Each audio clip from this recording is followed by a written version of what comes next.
안녕하세요. 비욘드 시청 여러분, 안녕하세요. 저는 정형외과 전문의 이적입니다. 네, 오늘은 저 혼자 나온 게 아니고요. 옆에 귀한 손님을 모시고 오늘 강의를 진행해 보도록 하겠습니다.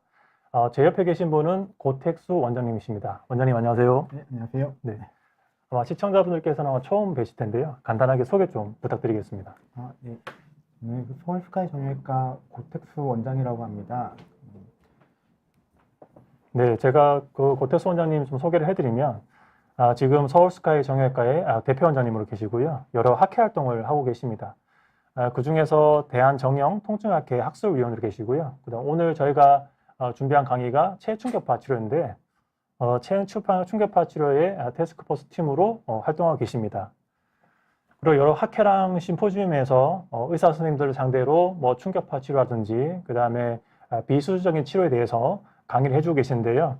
지금 보고 계신 심포지움은 8월 30일 날 강목 삼성병원에 있었던 강정 심포지움인데요. 이때 고태수 원장님께서 체충격파 치료에 대해서 강의를 해주셨고 저도 이날 척추 양방의 내시경 강의를 시행했습니다. 저도 그 충격파 치료를 많이 하고 있고 충격파 치료에 대해서 많이 안다고 생각했는데 이날 선생님, 원장님 강의를 듣고 나서 또 새로운 것도 많이 배웠습니다. 그리고 충격파 치료에 대해서 뭐 논문이라든지 연구 활동도 꾸준히 하고 계신데요. 이 논문이 2024년에 발행한 논문인가요? 네, 최신 정형외과 학회, 학회지에 실린 논문입니다. 네. 그러면 오늘 모시기 힘든 분이신데 바쁘신데 이렇게 강의에 흔쾌히 응해주셔서 감사드리고요. 그럼 오늘 강의를 시작해 보도록 하겠습니다. 중간에 제가 그 코멘트 할 게 있으면 코멘트 하고 또 궁금한 거 있으면 또 원장님께 또 여쭤보도록 하겠습니다. 그러면 고태수 원장님 강의 부탁드리도록 하겠습니다. 네, 시작하겠습니다. 환자분들이 병원에 아프셔서 가셨을 때 체외충격파라는 치료를 권유를 많이 받으신 경우도 있으실 거고 실제로 경험해 보시는 분들도 많으실 거라고 생각합니다. 실제 그런 충격파 치료가 효과가 있는지 있으면 어느 만큼 있고 그런 원리 또는 기전 부분들에 대해서 좀 알아보도록 하겠습니다. 네, 체외 충격파 치료는 음파를 이용한 비침습적인 치료 방법입니다. 고에너지 음파를 이용해서 조직의 재생을 촉진시키는 부작용이 적고 효과적인 보존적 치료 방법 중 하나가 되겠습니다. 네, 충격파 치료 역사를 거슬러 올라가 보면 실제로 의학적인 부분에 적용된 것은 1980년대 초반입니다. 정확히 1981년도가 되겠고요. 그때 신장 결석 치료를 위해서 처음 사용되게 됐었고 그때는 체외 충격파라고 하지 않고 지금 현재도 사용되지만 돌을 깨는 쇠석술의 의미로 사용되었습니다. 그 이후에 1991년도부터는 골절 치료에 최초로 적용되었고 그 이후에 점점 분야가 넓어지고 적용층이 넓어지고 우리나라에서도 2005년도에 비급여 항목으로 등재되면서 인정되면서 그 후로 많은 분야에서 집중적으로 많이 널리 사용되기 시작하였습니다. 충격파 치료의 종류는 크게 특정 부에 집중적으로 고에너지를 집중시킬 수 있는 집중형, 초점형 충격파와 넓은 범위의 저에너지의 충격파가 넓게 퍼지는 방사형 압력파 이렇게 크게 두 가지로 구분이 됩니다. 각각의 원리를 보시자면 충격파 에너지를 발생시키는 그런 방법에 따라서 전기수압식, 전자기식, 그리고 압전 방식 이렇게 나눠지게 되는데요. 이런 부분까지 세세히 알기는 어려우시겠지만 집중적으로 그림에서 보이는 것처럼 이렇게 압력파가 충격파 에너지가 한 곳으로 모여서 그 부분에 주로 치료 효과를 보일 수 있을 만큼의 고에너지를 형성한다 이렇게 보시면 되겠습니다. 네, 원장님 제가 궁금한 게 있는데요. 네. 그 세 가지 방식이 있는데 이 세 가지 방식에 따라서 만들어지는 충격파의 질이라든지 만약에 충격파의 질이 달라졌을 때 치료 효과가 달라지는 그런 게 있으신가요? 네, 물론 있습니다. 각각의 특징들이 다 있는데요. 먼저 전기 수압식 같은 경우는 이 나머지 두 방식에 비해서는 좀 더 고에너지를 출력할 수 있는 그런 장점이 있습니다. 다만 단점이 그 에너지가 좀 일률적이진 않고 약간 편차가 있기 때문에 고에너지가 일률적이지 않다 그러면 치료할 때 약간 좀 부작용 이런 게 우려될 수가 있겠고요. 세 번째는 압전 방식 같은 경우는 아주 작은 크리스탈이 이렇게 탁 튕기면서 만들어지는 그런 에너지가 한 초점에 모이기 때문에 잘 모이고 일정하게 나오지만 에너지의 총 양이 좀 적다는 충격 에너지 강도가 좀 적다는 그런 단점이 있습니다. 전자기식은 이 두 가지 장점이 적절히 보완돼서 강도도 높고 그리고 질도 좀 일정하게 나오는데 대신 좀 가격이 충격파 치료 가격이 좀 비싼 그런 단점이 있습니다. 네, 제가 시청자분들께 조금 쉽게 설명해 드리면은 이 초점형 충격파는 우리 어렸을 때 돋보기를 이용해서 아마 저기 태양빛을 모아서 돋보기를 이용해서 종이를 태운 그런 경험 해보셨을 텐데요. 그런 거라 생각하면 될 것 같습니다. 이렇게 만들어진 음파를 돋보기처럼 한 곳에 모아서 초점에다가 에너지를 쏜 거기 때문에 좁은 범위에 높은 에너지로 할 수 있다는 그런 장점이 있는 겁니다. 네. 다음 방사형 압력파는 압력파라고도 하고요. 방사형 충격파라고도 하는데 이렇게 공기 또는 다른 전자기식 방식에 의해서 이런 공기를 팡 튕겨주게 됩니다. 이 끝에 가서 이 어플리케이터라는 부분에 팡 부딪히게 되는데 그때 발생되는 압력파 또는 충격파를 사용하는 방법이 되겠습니다. 네, 그러면 원장님, 이게 그 초점형 충격파와 그 다음에 방사형 충격파 이렇게 굳이 이 두 가지로 나누는 혹시 이유가 있을까요? 이게 다 개발되는 그런 단계에 따라 좀 달라지는데요. 처음에는 초점형이 먼저 개발이 되었습니다. 그래서 그 부분에 대해서 주로 이렇게 연구도 많이 되어 있었고, 그런데 뭐 의학 발전이 스포츠하고도 관련이 있는데, 그 1996년 아틀란타 올림픽을 계기로 그 방사형 압력파, 충격파 치료 기기가 많이 보급되었는데, 일단은 가격이 좀 작고요. 크기도 작고 좀 심플하고, 그 고에너지가 아니고 그 저에너지이기 때문에 어디서든 쉽게 적용할 수 있는 그런 장점이 있어서 최근에는 방사형 압력파, 방사형 충격파 기계도 많이 개선되어서 그 초점형 충격파 기계와 유사한 아니면 그 비슷한 정도의 효과를 내고 있기 때문에 더 많이 최근에 들어서 각광받고 있는 치료 기기 중에 하나가 되겠습니다. 네, 제가 시청자분들께 조금 더 쉽게 설명해 드리면은 초점형 초음파는 돋보기처럼 빛을 한 곳으로 모아서 충격파를 한 곳에 모아서 높은 에너지를 높이는 치료가 초점형 충격파고요. 그다음 방사형 압력파는 비유적으로 설명드리면은 잔잔한 호수에 우리 돌멩이를 던졌을 때 물결파가 생기는데 그렇게 물결파가 생기는 것처럼 넓은 범위로 퍼져나가는 그런 형태라고 생각하시면 될 것 같습니다. 네. 이런 몇 가지 방식에 의해서 충격파가 만들어지게 되겠는데 이런 그림에 보인 것처럼 이게 물 속에서 이렇게 써보면 이렇게 보이거든요. 이렇게 그 버블들도 만들어지게 되고 그 충격파 치료는 1차적으로는 충격파 자체에 의한 효과도 있을 것이고 두 번째 그 2차적인 효과로는 이런 인장력들이 모이게 되면은 이런 이렇게 공동화 현상 이런 그림처럼 이렇게 보이게 됩니다. 여기서 만들어진 2차 효과가 또 하나의 주요한 메인 효과를 보이게 되는데요. 충격파 치료 그 작용 중에 하나가 이런 기계적인 역학적인 자극이 이런 효과를 통해서 세포의 신호 전달 체계를 활성화시키는 생화학적 변화를 초래한다는 이런 기전이 나중에 알게 되었습니다. 그리고 이런 부분들이 결국 조직의 재생 및 치유를 촉진하는 그런 좋은 원리가 되었고 이를 이용하는 게 체외 충격파가 되겠습니다. 네, 저기 지금 김지은님께서 질문 하나 주셨는데요. 네. 네, 체충격파 치료 어깨 통증에 효과가 있을까요? 네, 원장님 어떻게 생각하십니까? 네. 그 충격파 치료의 그러니까 어깨 통증이라고만 하면 좀 너무 이렇게 범위가 넓을 수는 있겠지만 충격파 치료가 나중에 설명드리겠지만 그 개발될 때 모든 부분에 대해서 다 일괄적으로 적용되진 않았습니다. 처음에는 뭐 골절에 사용됐고 아까 쇠석술처럼 돌을 깨는 부수는 돌하고 좀 비슷한 어감을 갖는 게 어깨에 있는 석회거든요. 그래서 석회성 건염에 먼저 작용이 되었기 때문에 그리고 그 효과가 있는 것이 알게 되었고 그 이후에도 석회가 없어도 어깨 건병증이라고 하는 힘줄염 이런 데 치료 효과가 있는 게 점차 알려지면서 많이 사용되고 있습니다. 그래서 네. 답은 어깨 통증에 효과가 있습니다. 네, 아마 저도 외래에서 이제 어깨 통증으로 외래 오신 분들 많이 계시는데요. 뭐 어깨에 생기는 석회성 건염, 그다음에 충돌 증후군, 그다음에 해전근개 부분 파열 이런 환자분들이 대부분이신데 이런 경우에 충격파 치료가 아주 유용한 치료고 환자분께서도 아주 결과에 만족하십니다. 네, 그러면은 질문 하나만 더 말씀드리면은 아죽은 청춘이다님께서 지방 빼는 것도 충격파를 주면 괜찮을까요? 라고 질문을 주셨는데요. 답변 부탁드리겠습니다. 네. 저는 일단 정형외과 의사이기 때문에 저는 지방 뺄 때는 사용하고 있지는 않습니다. 하지만 정형외과 근골격계에서만 충격파 치료가 사용되는 건 아니거든요. 그 셀룰라이트 같은 데서도 효과가 있는 것으로 입증되었고 그 이외에서도 의료의 다방면에서 많이 사용되고 있습니다.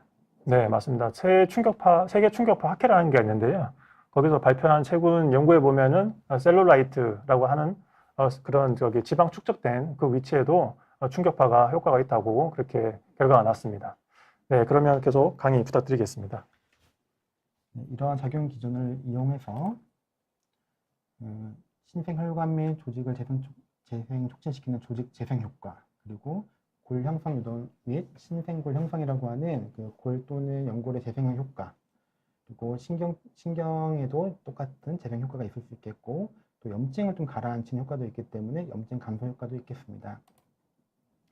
이런 효과를 가지고 어떤 부분들에 사용될 수 있는지 살펴보시면은 만성 건병증, 골 연골 질환, 근육 질환, 신경 질환 등에 적용을 할 수 있겠는데요. 예를 들면 석회성 건염 같은, 그리고 족저근막염 같은 만성 건병증, 그리고 지연유압, 불유압, 스트레스 골절과 같은 골 연골 질환들, 그리고 많이들 아프실 텐데 근막 통증 증후군, 근육 같은 근육 질환, 말초신경병증 또는 손목 터널 증후군 같은 신경 질환에서 또 사용되고 있습니다. 네, 제가 여기서 조금 부연 설명해드리면은 뭐 지연유압, 그다음에 불유압, 뭐 스트레스 골절, 이게 시청자분들께서 좀 이해하기 어려울 수 있는데요. 조금 쉽게 설명해드리면은 우리가 뼈가 부러지는 것을 골절이라고 합니다. 그래서 뼈가 부러져서 골절이 생기면 뭐 대부분 경우는 뭐 기부스를 하든지 아니면 아주 심한 경우는 수술을 하게 되는데요. 그렇게 기부스를 하고 그다음에 수술하게 되면은 어느 정도 시간이 지나게 되면 뼈가 붓게 됩니다. 부러진 뼈가 붙은 것을 유합이라고 하는데요. 근데 만약에 이 뼈가 안 붙게 되면 그것을 불유합이라고 하는데, 뼈가 안 붙은 경우를 불유합이라고요. 그 다음에 뼈가 붙어가는 속도가 너무 느릴 때는 지연유합이라고 합니다. 부러진 뼈가 이렇게 잘 안 붙는 이유는 뭐 여러 가지 원인이 있지만 대부분 경우 혈액순환이 잘 안 돼서 뼈가 안 붙는 경우가 많습니다. 그런데 체충격파 치료를 하게 되면은 그 부러진 부위에 새로 혈관을 만들어주는 신생혈관 형성이란 그런 기능이 있기 때문에 혈액순환을 촉진시켜서 뼈가 더 빨리 붙고 그 다음에 뼈가 안 붙은 뼈를 붙게 할 수 있는 그런 기능이 있습니다. 그 다음에 스트레스 골절이라고 하는 것은 우리가 아주 약한 충격을 반복적으로 받다 보면 뼈가 부러질 수 있습니다. 뭐 예를 들어서 우리 다리에 있는 그런 나사를 생각했을 때 다리 위에 자동차들이 반복적으로 계속 가다 보면은 그 나사가 작은 외력이지만 반복적으로 스트레스 받다 보면 나사가 부러질 수 있습니다. 그런 것처럼 우리의 뼈도 스트레스 골절이 생길 수 있는데요. 이런 경우에도 체충격파 치료가 도움이 됩니다. 네, 좀 하나하나 이렇게 보시면은 만성 건병증이라고 하는 거는 좀 오랫동안 앓고 있는 힘줄염 이런 부분들을 설명하는데요. 석회성 건염에서는 석회를 제거하고 통증 감소시키는 효과가 있을 것이고, 족저근막염 또는 아킬레스 건염에서도 기능을 개선하고 조직을 좀 재생해서 그 통증을 줄이는 그런 효과가 있겠습니다. 보통 이제 그 많은 환자분들께서 엘보로 많이 오시잖아요. 네, 팔꿈 통증 많이 오시죠. 테니스 엘보, 뭐 골프 엘보, 엘보도 많이 오셨는데 여기에는 엘보 내용이 없는데 엘보에도 도움이 됩니까? 그럼요. 테니스 엘보라고 하는 거는 팔꿈치 외측에 있는 외상과염을 얘기를 하고, 골퍼스 엘보라고 하는 별명을 갖는 질환은 반대 내측에 있는 힘줄염을 얘기하기 때문에 이 부분 역시도 만성 건병증에 속하게 됩니다. 이 부분도 효과는 충분히 있습니다. 자, 다음은 골질환입니다. 아까 이재 원장님께서 설명해 주셨던 지연유압, 불유압 이런 스트레스 골절들에서도 효과가 있는데요. 이 사진은 제가 직접 치료했던 환자분 엑스레이입니다. 스포츠 선수고 오랫동안 선수를 하려고 하다 보면은 뼈가 골절이 되지 않기 위해서 골절되기 전에 막 버티는 그런 과정을 거치고, 그러다 보면은 스트레스가 모이는 자리에 이런 골절선이 생기는 경우가 있는데, 이런 경우는 스트레스 골절이라고 부르는데요. 이런 부분에도 초점형 충격파 치료를 했더니 이렇게 몇 차례 지나지 않아서 뼈가 붓기 시작하는 이런 소견을 보였고, 환자분은 충분히 만족도를 얻고 스포츠 활동을 계속 할 수가 있었습니다. 자, 다음은 근육 및 신경질환입니다. 근막통증 증후군, 그리고 근육의 염자 이런 부분을 포함한 여러 근육질환에서도 사용이 되고, 말초신경병증, 손목 터널 증후군이라고 하는 수근관 통증에서도 기능이 개선되고 통증이 감소되는 그런 효과가 있습니다. 네, 여기 수근관 증후군이라고 하면은 시청자분들께서 흔히 알고 계시는 손목 터널 증후군이라고 하는 겁니다. 이제 보통 그 중년 여성에서 많이 생기는 건데요. 이제 일을 많이 하게 되면은 손목에 있는 인대가 두꺼워지면서 그 다음에 그 속에 있는 신경이 눌리게 됩니다. 그래서 이 손가락이 저린 증상이 생기는데요. 그것을 수근관 증후군, 뭐 쉽게 손목 터널 증후군이라고 하는데 이 말초 신경병에도 충격파가 도움이 됩니다. 그래서 사실은 많은 정형외과 의사분들이 충격파 치료를 하시지만 이 말초 신경에다가 충격파 치료를 조금 무서워하시고 약간 겁내하시는 분들이 계시거든요. 그래서 이 말초 신경병에는 충격파 치료를 잘 안 하시는데 실제로 말초 신경병에도 충격파 치료를 하면은 과학적 근거가 있습니다. 원장님은 충격파 치료 수근관 증후군에서 많이 하시는 편입니까? 네, 많이 합니다. 많이 네. 하고 그 효과도 충분히 보고 있습니다. 그 초창기에는 손목 터널 증후군 같은 경우에 효과가 좀 적은 것으로 되어 있었는데요. 그 체외충격파 치료 기계도 발전되고 있고 그리고 치료하는 그런 그 술기들도 발전되면서 지금은 효과가 많이 좋은 것으로 보고되고 있고 그 충격파계 가이드라인에서도 점차 높은 레벨로 가이드라인이 올라가고 있는 상황입니다. 그럴 수 있는 게 이전에는 뭐 단순하게 그 병에 대한 이해도 높아졌기 때문에 단순하게 말초 신경 자체에만 문제가 있는 병이 손목 터널 증후군이라고 했다면 지금은 그 신경 자체가 변성이 되기 이전에 그 수근관이라고 하는 인대가 비호되는 부분 그리고 그 밑을 지나가고 있는 힘줄이 비호되는 부분들이 신경을 더 압박하기 때문에 증상이 악화되는 거거든요. 그리고 그런 부분까지 근육, 힘줄, 인대가 같이 치유되면서 효과가 더 높아져서 지금은 효과가 아주 좋은 치료 방법 중에 하나가 되겠습니다. 이런 충격파 치료는 수술 없이 치료 가능한 비침습적이고 그리고 비교적 안전하고 일상생활로 치료 후에도 바로 복귀할 수 있는 그런 장점이 있고요. 필요하다면 한 번에 끝나는 게 아니고 몇 차례 그 주기적으로 반복할 수 있는 그런 반복 시행이 가능하다는 장점이 있습니다. 반면 제한점도 분명히 있습니다. 받아보신 분들은 또 느끼시는 경우도 있겠지만 그 효과의 개인 차이가 분명히 있고요. 치료할 때 통증을 동반하기도 하고 그리고 끝나고 나서도 며칠간 다 아픈 경우도 물론 있습니다. 한 번에 끝나지 않고 반복적인 치료가 필요하다는 것도 단점에 해당될 수도 있겠고 우리나라에서는 아직 급여가 되어 있지 않아서 치료하시려고 하면 그 비용적인 부담이 분명 존재하는 것도 사실입니다. 충격파 치료를 해서는 안 되는 경우도 있습니다. 많이 궁금해하실 텐데요. 절대적 금기증이라고 하는 절대로 하면 안 되는 경우는 그 악성 종양, 암 조직에 직접적으로 충격파 치료가 가거나 임산부에서 태아에 너무 가깝게 태아 직접적으로 충격파 에너지가 전달되는 부분들은 하면 안 되는 경우가 되겠고요. 그 외에도 성장판이라던가 그 뇌, 척수, 그리고 그 폐 이런 부분에서는 좀 피하는 게 나은 것으로 되어 있습니다. 네. 여기서 그 절대적 금기증 중에서 이제 암 환자분들, 그럼 암 환자분들은 충격파 치료를 모두 하면 안 되냐? 그건 아니고요. 충격파 치료를 받는 부위에 암이 있는 경우는 하면 안 된다는 겁니다. 그래서 암 환자분께서 만약에 목이 아프거나 허리가 아프다. 그냥 목, 허리 쪽에 막 암이 있지 않다. 그러면 충격파 하셔도 됩니다. 그래서 그런 쪽에서 오해가 없으셨으면 좋겠고요. 그 다음에 임산부 환자분들, 뭐 임신하게 되면 보통 이제 목이라든지 어깨 쪽에 많이 아플 수 있는데요. 임산부 환자분들 만약에 목이랑 어깨 아프다면은 충격파 치료 목 어깨 쪽에 하는 거 괜찮을까요, 원장님? 물론 권유합니다. 특히 임산부들 같은 경우는 점점 이렇게 배가 불러오면서 자세나 이런 부분들의 불균형이 많이 심해질 수밖에 없거든요. 그런 부분들을 해결할 수 있는 좋은 방법 중에 하나가 충격파 치료이기 때문에 태아에 직접적인 에너지가 전달되지 않는 이상 충격파 치료는 비교적 안전하게 행할 수 있는 좋은 방법이 되겠습니다. 네, 그리고 그 지금 말씀하신 것 중에 절대적 금기증, 그 다음에 3대적 금기증 이렇게 돼 있는데요. 그 성장판 같은 경우에는 옛날에 뭐 절대적 금기증이었던 것 같은데 이 과거에는 절대적 금기증이었는데 나중에 이게 해보니까 괜찮더라, 문제가 없더라 이렇게 해서 상대적 금기증으로 바뀔 수도 있는 건가요?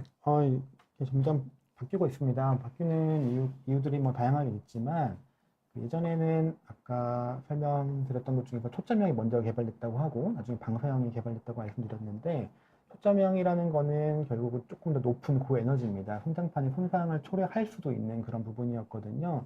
하지만 방사형 같은 경우는 비교적 저에너지이기 때문에 성장판의 손상을 초래하지 않고 오히려 그런 부분들이 염증도 가라앉혀주고 조직을 좀 건강하게 되살릴 수 있는 재사행 가능성도 있기 때문에 치료가 가능합니다.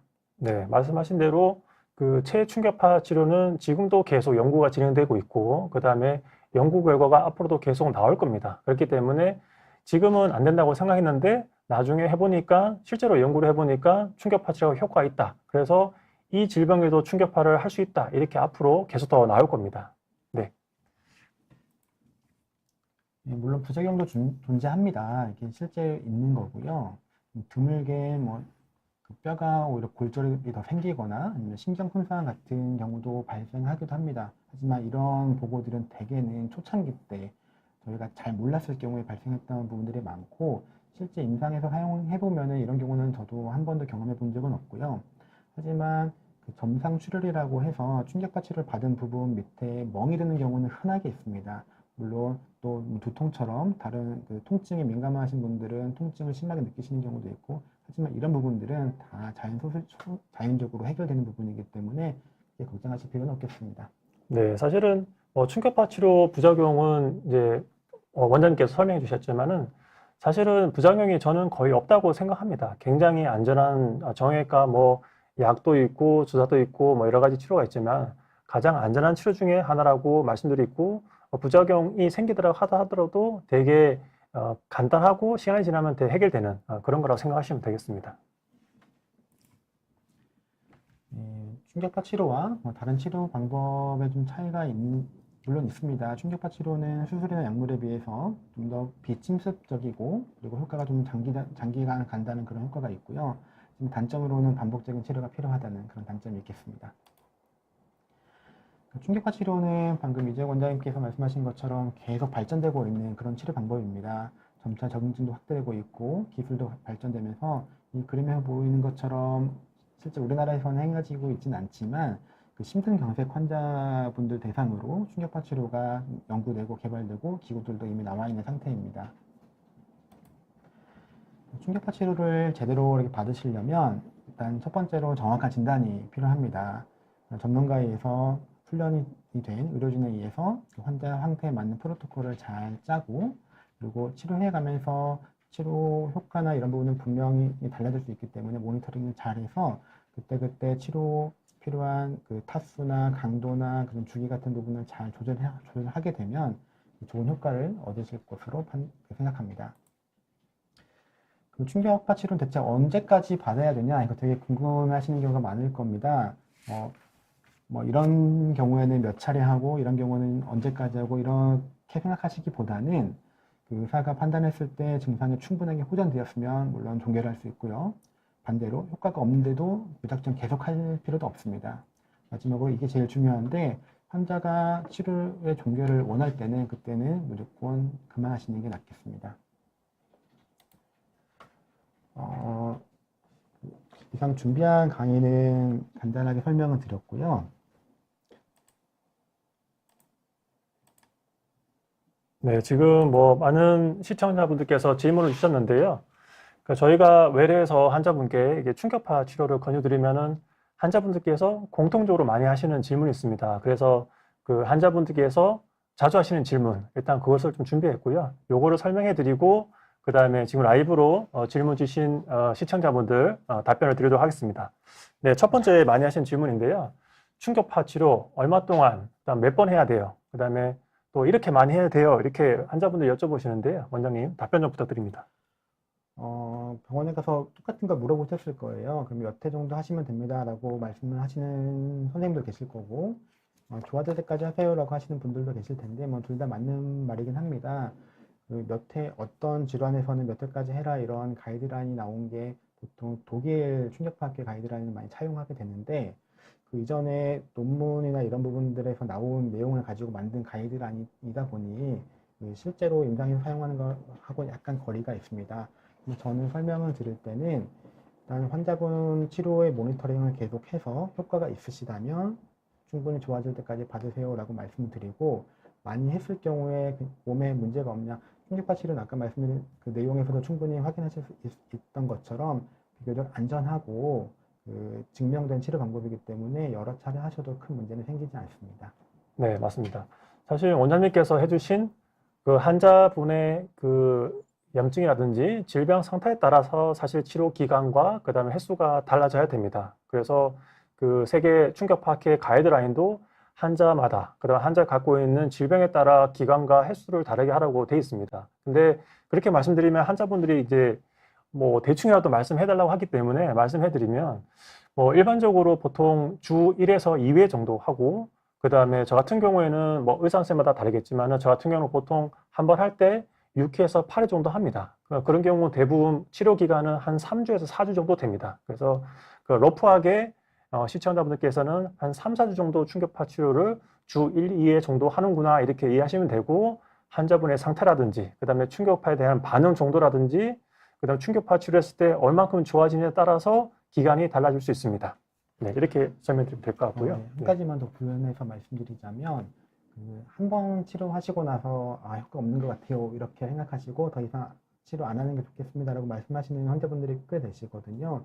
이럴 때는 한 번 치료만으로 효과를 판단하기엔 좀 이르다고 설명을 드려서 저는 일단 한 3번 정도까지는 받아보셔서 치료 효과를 판정해 보시죠. 그 후에도 효과가 없다면 치료를 중단하겠습니다. 또는 효과가 있으시다면 좋아지고 있으니 더 좋아질 때까지 받는 게 좋겠습니다. 이렇게 설명드리고 치료를 하고 있습니다. 네, 두 번째 질문입니다. 충격파 하고 나서 이제 충격파 하시고 처음 하시고 나서 그 다음에 외려오시면은 이렇게 말씀하시는 분들이 많이 계십니다. 충격파 하고 나서 더 아파요. 이거 잘못된 거 아니에요? 이렇게 여쭤보시는 분들이 꽤 있으시죠? 네, 네. 아주 많습니다. 네, 아주 많습니다. 네. 통증이 생기는 뭐 이유가 좀 다양하지만 제일 흔한 부작용 중에 하나가 점상출혈, 멍이 드는 거거든요. 멍이 들고 나면 그런 부분들이 회복되려고 할 때 또 염증 반응이라는 과정을 거치기 때문에 통증이 생깁니다. 그런 기간은 오래 가진 않고요.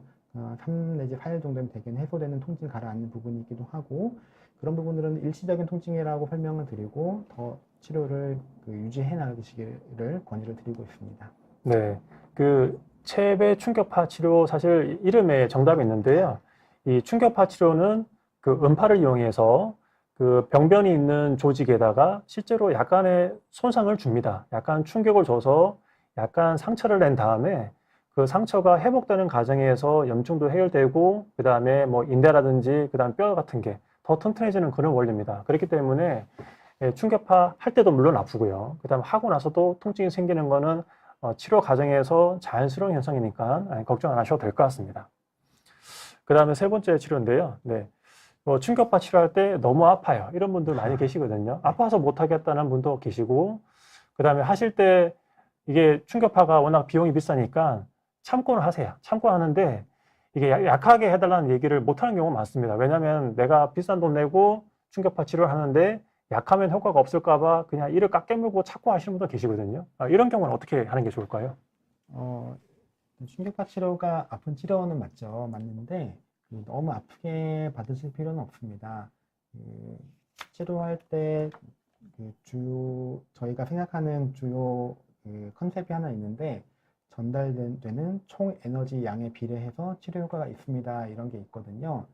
그 말은 예를 들어서 오늘 뭐 3000타라는 타수의 치료를 받을 때 1이라는 단계를 하는 것보다는 2라는 단계를 했을 경우가 더 에너지가 많이 전달되겠죠. 그래서 치료 효과는 좀 강하게 받는 게 있습니다. 하지만 너무 아파서 다음에 치료를 종결해 버리면 그 충격파 치료의 좋은 이점을 못 누릴 수 있기 때문에 그런 경우에는 조금 치료 주기를 좀 짧게 가져가신다던가 그런 방향으로 하시는 게 좋고요. 아니면 치료 타수를 늘린다던가 이렇게 해서 그 강도를 낮게 해서 하는 방법도 있고 그러면 어느 만큼이 적절하게 참을 수 있는 강도냐 그거는 처음 치료를 시작할 때 단계를 세밀하게 조절할 수가 있거든요. 그래서 처음엔 좀 낮은 강도부터 시작해서 참을 수 있는 범위까지 조금씩 강도를 높여가다 보면 참을 수 있을 만한 강도를 찾을 수가 있습니다. 환자 스스로요. 그래서 이때 치료할 때 꼭 필요한 게 치료하면서 의료진과의 충분한 소통이 반드시 필요하겠습니다. 네, 맞습니다. 원장님 말씀대로 요즘은 체충격파 기계가 아주 많이 발전했기 때문에 이 충격파의 강도를 아주 미세하게 조절할 수 있습니다. 그렇기 때문에 체충격파 받으실 때 너무 통증이 심하다 그러면 조금 낮춰달라고 하면 되고요. 그 다음에 너무 느낌이 없다 그러면 조금 높여달라고 하면 됩니다. 그렇게 하면서 내가 지금 있는 문제에 가장 적정한 강도를 찾으시면 됩니다. 그래서 너무 참지 마시고 조금 강도를 낮춰달라 이렇게 얘기하시면 될 것 같습니다. 그리고 너무 아파서 한 번으로 치료를 끝내면은 효과가 별로 없습니다. 그래서 강도를 좀 낮추고 횟수를 늘리는 방향으로 하시면 될 것 같습니다. 그 다음에 네 번째 질문인데요. 자, 충격파를 했는데 효과가 없어요. 외래에서 이렇게 말씀하시는 분도 계십니다. 자, 이런 경우에는 사실 충격파를 한 번 하고 이렇게 효과가 없다고 말씀하는 분도 계시고, 그 다음에 충격파를 4번 이상 했는데도 효과가 없다는 분도 계시는데요. 그 두 가지를 좀 구분해서 생각을 해야 될 것 같습니다. 네, 원장님 의견 좀 부탁드립니다. 되게 중요한 말입니다. 아까 충격파 치료를 종결을 할 때 그 두 번째로 설명드렸던 게 효과가 없는 경우인데요. 뭐 이때는 다른 방법을 강구해 보는 것도 맞는데 그 적절한 진단이 됐는지부터 다시 돌아가서 처음부터 체크를 새로 해보는 게 중요합니다. 예를 들어서 그 테니스 엘보라고 하는 외상거염 치료할 때 충격파 치료가 굉장히 효과가 좋거든요. 근데 치료해 보면은 막상 효과가 없는 경우들이 있으세요. 그런 경우에 다시 처음으로 돌아가서 환자분께 잘 여쭤보면은 이미 다른 병원에서 스테로이드 주사를 좀 맞고 오시는 경우들이 있습니다. 스테로이드 주사를 맞았던 부분은 안 맞았던 환자분과 비교할 때 확실히 치료 효과의 차이가 있습니다. 이거는 그 치료가 재생 효과가 스테로이드에 의해서 좀 반감되기 때문인데 그런 경우라면은 최후에는 뭐 수술적인 방법까지 진행할 수 있는 그런 경우가 있을지도 모르기 때문에 좀 더 정밀한 검사라던가 이렇게 필요할 수 있겠고, 또 치료할 때 정확한 치료 위치나 정확한 초점형 방사형 같은 충격파 치료 기기의 선택이라던가 이런 부분들의 재판정이 반드시 필요하겠습니다. 네. 네, 그 다음에 많이 하시는 질문은 여기까지고요. 이제 마지막으로 체충격파 결론을 말씀드리면 오늘 강의에 결론 말씀드리면은 체충격파 치료는 비용이 좀 비싸긴 합니다. 하지만 이미 과학적으로 치료 효과가 입증된 치료고 굉장히 안전한 치료입니다. 그리고 체충격파 치료는 부작용이 거의 없는 안전한 치료이고요. 그리고 체충격파 치료는 지금도 세계적으로 계속 연구가 되고 있고 그 다음에 여러 개의 논문들이 계속 나오고 있는 상태입니다. 그래서 지금도 이미 충격파 치료할 수 있는 범위가 굉장히 많이 넓어졌습니다. 처음에 이제 충격파 역사를 말씀드릴 때 처음에 80년도 때 요로 결석을 깨기 위한 치료로 먼저 충격파 치료가 시작됐고 그 이후에 정형외과 영역으로 넘어가서 골절의 치료라든지 그 다음에 힘줄염, 그 다음에 인대 손상, 그 다음에 말초신경병, 손목 터널 같은 말초신경병까지 영역이 확장됐고요. 지금 앞으로는 어디까지 확장되고 있냐면은 피부 질환, 잘 낫지 않는 피부 흉터라든지 그 다음에 화상의 피부 질환이라든지 그 다음에 허혈성 심장 질환, 그 다음에 발기부전까지 지금 연구가 진행되고 있습니다. 그래서 아마 앞으로 시간이 더 지나면서 충격파에 대한 여러 논문 연구 결과가 더 나오고 아마 적응증이 더 많이 확장될 것 같습니다.